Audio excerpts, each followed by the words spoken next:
अस्सलाम वालेकुम दोस्तों। आज हम बहुत ही खूबसूरत ब्रेड बनाने वाले हैं।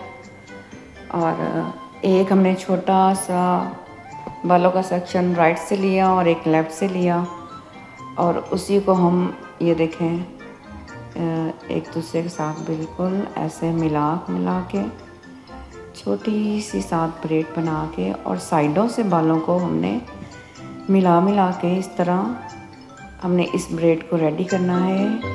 ये लास्ट तक ये देखिएगा, बहुत खूबसूरत ब्रेड हमारी रेडी हुई है। प्लीज़ मेरे चैनल को, मेरी इस वीडियो को लाइक सब्सक्राइब ज़रूर कर दीजिएगा और कमेंट्स ज़रूर दीजिएगा। बहुत शुक्रिया मेरी वीडियो को देखने का। बेल आइकन पे बटन दबा दीजिएगा ताकि नेक्स्ट वीडियो आपको मेरी मिल सके। वीडियो देखने का बहुत शुक्रिया। कमेंट्स ज़रूर कर दीजिएगा, मुझे आपके कमेंट्स का इंतज़ार होगा। बहुत शुक्रिया मेरी